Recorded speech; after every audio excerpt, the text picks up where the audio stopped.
Selamat hari. Pertama, saya mengucapkan terima kasih kepada ibu kepala sekolah yang sudah memberikan izin kepada saya bisa mensosialisasikan yaitu penerapan budaya positif di dilakukan. Terima kasih juga buat Bapak Ibu guru ini atas kesempatan yang diberikan sehingga hari ini kita bisa kumpul untuk mengikuti sosialisasi implementasi penerapan budaya positif kita yaitu SDN Negeri 18 Kabupaten. Nah, sebenarnya apa sih yang dimaksud? Bagaimana caranya untuk menumbuhkan budaya positif pada siswa kita? Untuk materi kita hari ini yaitu yang pertama adalah perubahan paradigma, kemudian disiplin positif, ada juga motivasi perilaku manusia, dan juga keyakinan kelas, kemudian kebutuhan 5 kebutuhan dasar, ada 5 posisi kontrol restitusi dan juga segitiga restitusi. Nah, sebenarnya yang pertama Bapak Ibu, apa sih perubahan paradigma? Nah, perubahan paradigma itu lebih ke perubahan pola pikir atau cara pandang kita menghadapi anak didik kita. Ada di sini Stephen R. Covey mengatakan, bila kita ingin membuat kemajuan perlahan, sedikit-sedikit ubahlah sikap atau perilaku Anda. Namun bila kita ingin memperbaiki cara-cara utama kita, maka kita perlu mengubah kerangka acuan kita. Ubahlah bagaimana Anda melihat dunia, bagaimana Anda berpikir tentang manusia, ubahlah paradigma Anda. Skema pemahaman dan penjelasan aspek-aspek tertentu tentang realitas. Nah, di sini Bapak Ibu, mungkin selama ini sudah kita lakukan juga. Kemudian bagaimana seseorang itu bisa berubah dari pandangan stimulus respon kepada pendekatan teori kontrol, dan ada di sini juga menurut Stephen R. Covey, stimulus respon melawan teori kontrol atau pandangan tentang dunia, lebih ke pandangan kita juga tentang anak didik kita. Nah, ada pun stimulus respon tentang dunia mengatakan bahwa realitas atau kebutuhan kita sama. Sementara untuk teori kontrol mengatakan bahwa kebutuhan itu harus bisa kita membedakan bahwa setiap anak itu memiliki tingkah laku yang berbeda. Kemudian semua orang melihat hal yang sama. Setiap orang memiliki gambaran yang berbeda. Kemudian kita mencoba mengubah orang agar berpandangan sama dengan kita. Seringkali kita juga memaksakan anak-anak untuk seperti apa yang kita mau. Nah, sementara untuk teori kontrol mengatakan bahwa kita harus berusaha memahami pandangan orang lain tentang dunia. Jadi setiap orang itu memang memiliki perilaku yang berbeda. Sama halnya dengan anak didik kita, memang kita harus memahami bahwa mereka memang memiliki sifat yang beragam. Kemudian perilaku buruk dilihat sebagai suatu kesalahan. Nah, ini yang sering kita lakukan juga selama ini. Dimana kalau melihat perilaku anak didik kita yang buruk, kita sudah langsung, kamu salah, seperti itu. Sementara teori kontrol mengatakan bahwa semua perilaku memiliki tujuan. Jadi apapun yang dilakukan oleh anak itu sebenarnya mereka memiliki tujuan, sesuatu tujuan. Kemudian orang lain bisa mengontrol saya. Hanya Anda yang bisa mengontrol diri Anda. Sebenarnya dengan kesadaran kita, hanya kita yang bisa mengontrol diri kita ini.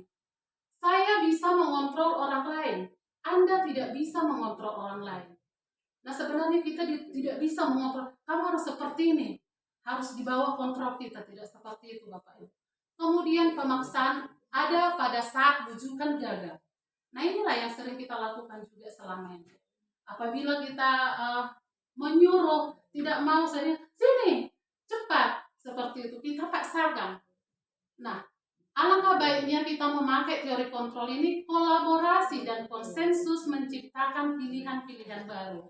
Dengan kolaborasi kita dengan mengajak pendekatan seperti itu kepada anak-anak, sehingga mereka memang benar-benar memahami bahwa itu penting bagi kehidupan mereka. Kemudian model berpikir menang kalah. Dan untuk teori kontrol ini, model berpikir ini harus yang menang-menang. Seperti itu. Jadi nanti juga selanjutnya ada di restitusi. Kemudian apa sih sebenarnya disiplin positif? Disiplin positif ini sebenarnya pembentukan karakter tanpa kekerasan. Nah, ini yang selama ini memang sering kita lakukan, dan saya sendiri juga masih sering melakukan kekerasan kepada anak-anak. Mungkin dengan memukul seperti itu. Nah, Bapak Ki Hajar Dewantara sebagai Bapak Pendidikan kita mengatakan, dan saya sendiri juga masih sering melakukan kekerasan kepada anak-anak. Mungkin dengan memukul seperti itu. Nah, Bapak Ki Hajar Dewantara sebagai Bapak Pendidikan kita mengatakan bahwa untuk mencapai kemerdekaan atau dalam konteks pendidikan kita saat ini, untuk menciptakan murid yang merdeka, syarat utamanya adalah harus ada disiplin yang kuat. Kemudian disiplin yang dimaksud adalah disiplin diri, kemudian yang memiliki motivasi internal atau dari dalam diri. Nah, kemudian kita masuk ke motivasi perilaku manusia. Nah, Bapak Ibu, sebenarnya kita harus paham sebenarnya ada 3 motivasi perilaku manusia ini, yaitu yang pertama untuk menghindari ketidaknyamanan atau hukuman. Sama halnya dengan anak didik kita. Mungkin mereka datang ke sekolah cepat-cepat bukan berarti karena niat dari dalam diri, melainkan karena takut dihukum. Nanti saya dihukum. Kalau saya terlambat nanti disuruh saya berdiri, seperti itu. Nah, kemudian ada juga untuk mendapatkan imbalan atau penghargaan dari orang lain. Ada juga motivasi anak didik kita ini mungkin datang ke sekolah supaya saya nanti dipuji, supaya saya diberi hadiah, supaya saya diberi penghargaan berupa apapun. Kemudian yang ketiga, inilah yang mau kita terapkan sebenarnya untuk menjadi orang yang mereka inginkan dan menghargai diri sendiri dengan nilai-nilai yang mereka percaya. Artinya kita harus menanamkan sebenarnya apa tujuan kalian datang ke sekolah ini. Jadi tidak semata-mata hanya untuk menghindari hukuman. Mengapa saya harus mengerjakan PR? Bukan semata-mata nanti kalau tidak saya kerjakan nanti ibu setemorang marah. Ibu setemorang nanti menyuruh saya berdiri di depan. Kemudian kalau saya mengerjakan PR nanti saya dapat hadiah, nanti mungkin saya diberikan kerupuk atau berupa kue, seperti itu. Tapi alangkah baiknya untuk menjadi orang yang mereka inginkan sebenarnya. Mereka paham, saya ngapain ke sekolah? Saya datang ke sekolah artinya saya untuk menggapai cita-cita. Jadi mereka menyadari itu sehingga mereka menghargai diri sendiri dengan nilai-nilai yang mereka percaya. Oke, kemudian Bapak Ibu kita masuk ke keyakinan kelas. Nah, keyakinan kelas ini, mengapa keyakinan kelas? Mengapa tidak peraturan kelas? Mengapa kita memiliki peraturan tentang penggunaan helm seperti itu? Pada saat mengendarai kendaraan roda 2 atau motor. Kemudian, atau mengapa kita memiliki peraturan tentang penggunaan masker dan mencuci tangan setiap saat? Nah, kira-kira kalau kita bertanya Bapak Ibu sama anak-anak, mungkin mereka ada juga yang menjawab. Seperti saya tanyakan sama anak kelas 5, ada mereka menjawab supaya tidak ditangkap polisi. Ada juga menjawab supaya tidak pecah kepala, seperti itu.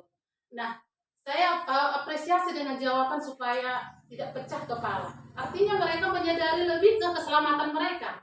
Bukan karena takut hukuman, takut ditangkap polisi, seperti itu Bapak Ibu.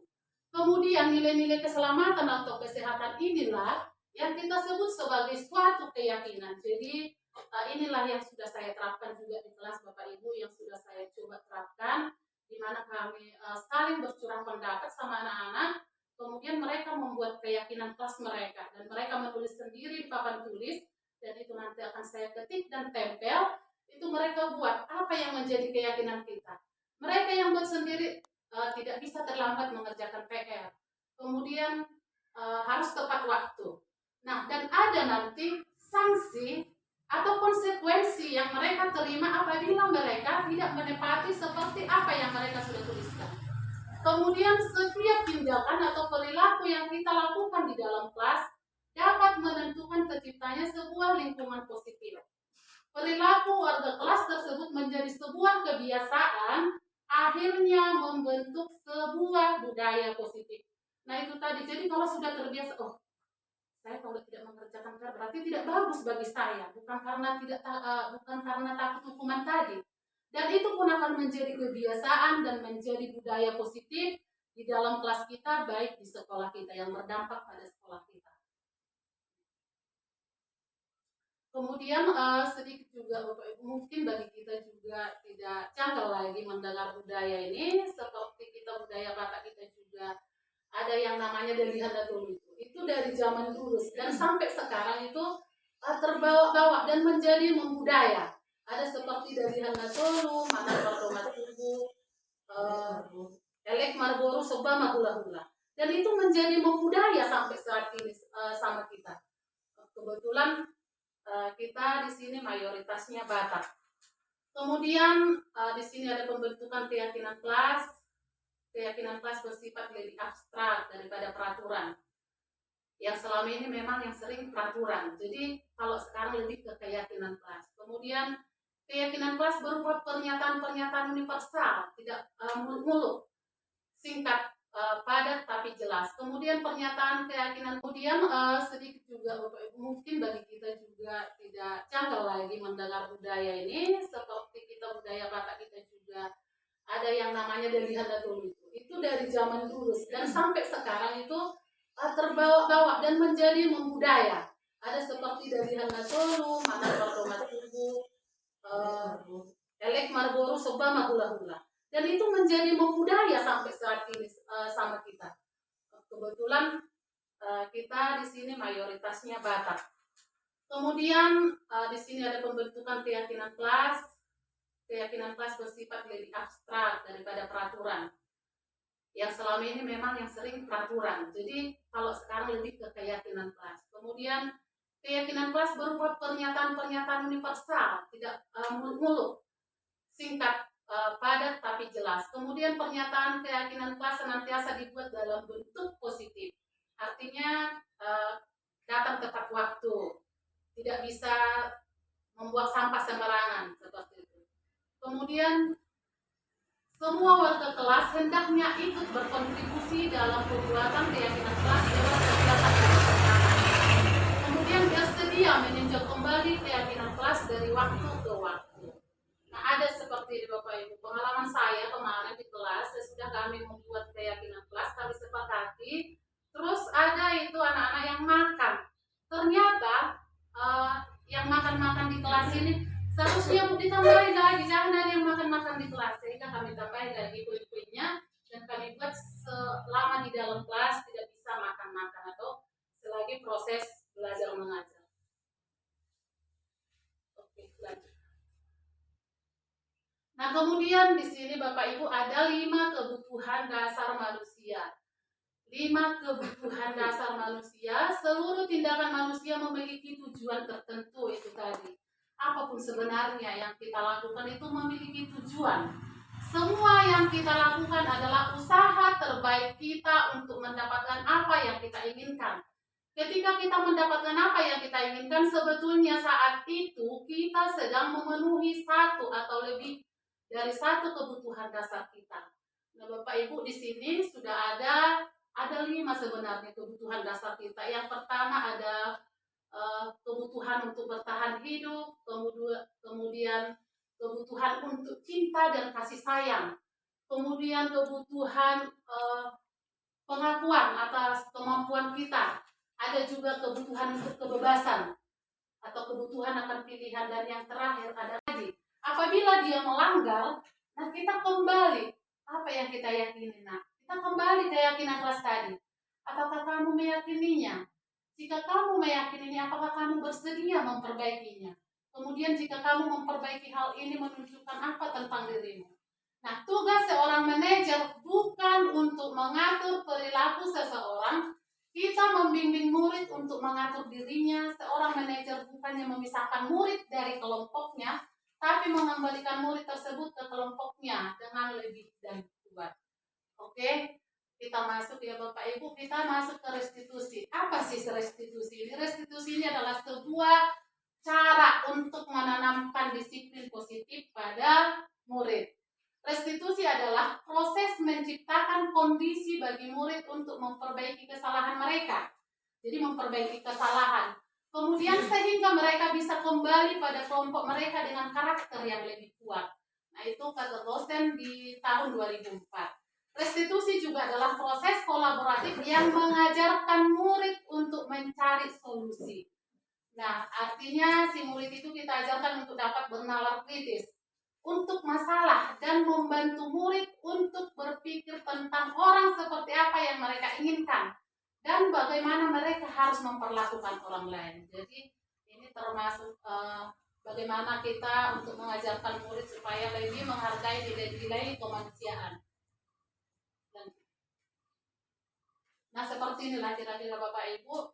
Nanti juga saya akan bagikan bagaimana video sebenarnya untuk menyelesaikan restitusi ini dengan permasalahan yang dihadapi oleh si anak. Nah, kamu tentu punya alasan, ini tadi itulah kata-katanya, kamu tentu punya alasan mengapa melakukan itu, nak. Mengapa kamu melakukan kesalahan itu, nak? Kemudian, adakah cara yang lebih efektif untuk mendapatkan apa yang kamu butuhkan? Nah, ada kasus seperti ini Bapak Ibu. Ada seorang siswa, untuk kita bisa nanti ke restitusi ini, ada seorang siswa yang terburu-buru datang ke sekolah, sudah terlambat, dan dia mengenakan seragam pramuka pada hari Kamis, seperti itulah contohnya. Jadi si anak ini datang dengan terburu-buru, dia sudah terengah-engah, kemudian datang, langsung kita hukum. Kamu tidak bisa karena kamu sudah salah pakai seragam. Berarti kamu berdiri aja, berdiri di sana seperti itu. Jadi kita suruh dia berdiri, bukannya kita mencari tahu sebenarnya apa alasan dia, kenapa dia memakai salah seragam. Datang langsung kita hukum. Kamu tidak bisa karena kamu sudah salah pakai seragam. Berarti kamu berdiri aja, berdiri di sana seperti itu. Jadi kita suruh dia berdiri, bukannya kita mencari tahu sebenarnya apa alasan dia, kenapa dia memakai salah seragam. Yang seharusnya kalau Kamis itu kan memakai seragam putih merah. Nah, sedangkan ini memakai seragam pramuka. Jadi kita sudah langsung vonis si anak tersebut. Nah, kemudian apa yang kita harus tanamkan? Kenapa nak seperti ini? Kenapa kamu? Jadi kita tahu alasannya. Mengapa sebenarnya dia seperti itu? Kemudian kita dengan pendekatan setiap orang pasti pernah melakukan kesalahan. Kemudian kamu bukan satu-satunya yang pernah melakukan ini. Jadi kita tanamkan supaya dia lebih lagi memahami, supaya dia lebih lagi berhati-hati. Dan apa alasannya sehingga dia menggunakan seragam pramuka tadi? Bukan berarti langsung kita hukum. Kamu berdiri di situ, kamu sudah salah memakai seragam. Akhirnya hukuman yang kita lakukan, bukan restitusi, bukan pendekatan seperti itu. Nah, jadi kesimpulannya Bapak Ibu, restitusi itu fokus pada karakter, bukan tindakan. Jadi bagaimana kita lebih menanamkan karakter yang baik, nah itu tadi budaya positif tadi kepada anak. Kemudian restitusi itu menguatkan atau restitusi fokus pada solusi. Jadi kita cari solusinya. Nah, kenapa kamu kok susah kali ya? Setiap pecahan kamu kok susah mengerjakannya. Jadi kita cari solusi bagaimana langkah yang bisa kita lakukan sebagai pendekatan kita supaya si anak lebih mudah untuk mengikuti materi pecahan seperti itu Bapak Ibu. Kemudian restitusi itu mengembalikan murid yang berbuat salah pada kelompoknya. Jadi kita bukan menekan sehingga dia merasa minder kepada anak yang lain. Jadi kita melakukan pendekatan. Nah itu tadi Bapak Ibu. Sudah kita belajar bagaimana itu 5 posisi kontrol, di posisi manakah yang sebaiknya kita lakukan. Nah mungkin hanya ini yang bisa saya paparkan untuk hari ini. Kurang lebihnya Bapak Ibu saya mohon maaf. Dan nanti kita akan bisa lagi saling belajar, saling bertukar pikir bagaimana caranya untuk menumbuhkan budaya positif di sekolah kita yang kita cintai ini, yaitu SD Negeri 18 Pasir 3. Terima kasih. Salam sehat bagi kita semua. Salam sehat.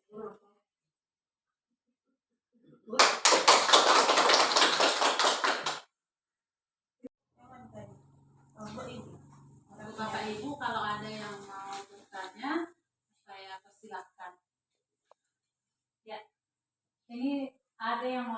menanyakannya Bu, yaitu mengenai 5 posisi manusia tadi. Kontrol manusia. 5 posisi kontrol manusia. Nah, jadi yang dimaksud di sini 5 posisi kontrol manusia, dari antara yang 5 ini mana yang harus kita terapkan yang paling bagus gitu, atau yang 5 ini ada pada diri guru itunya maksudnya? Iya.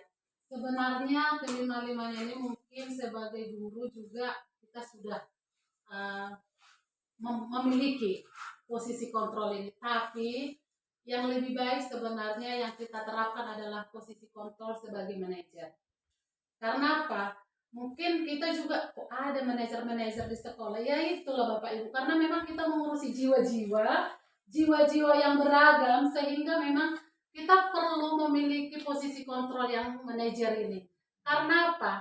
Dengan keyakinan kelas yang kita sudah buat tadi, nah mungkin si anak juga akan bisa mengulangi kesalahannya. Tetapi kita dengan pendekatan kita sebagai manajer, kita memanggil, kemudian kita apa yang kita yakininya. Nah, kita kan sudah membuat keyakinan kelas. Kita kembali ke keyakinan kelas. Mungkin dia tidak bisa mengganggu teman, Bu, seperti itulah kira-kira. Kemudian, apakah kamu meyakininya? Iya, Bu. Nah, jika kamu meyakininya, apakah kamu bersedia memperbaikinya? Dengan kesadarannya nanti, Bu, ya Bu, saya tidak akan mengganggu teman saya lagi, seperti itu. Jadi, apa rencana kamu untuk memperbaiki hal ini? Jadi si anak nanti membuat mungkin jawaban seperti apa cara dia untuk tidak melakukan hal yang mengganggu temannya tadi, Bu. Jadi posisi manajer ini memang sangat bagus sebagai kita pendidik untuk kita terapkan baik di kelas, karena apa? Memang selama ini kita sering, nah itu tadi mungkin coba kembali ke yang pertama. Sebagai penghukum, ini yang seringkali juga kita lakukan. Apa-apa kita, sini kau, langsung, atau kita ambil diri kita pukul seperti itu. Nah, kemudian ada juga membuat orang merasa bersalah. Kau nggak kasihan ya? Ibu, saya sendiri juga sering seperti si Daniel mungkin. Kau nggak kasihan ya lihat mama udah seperti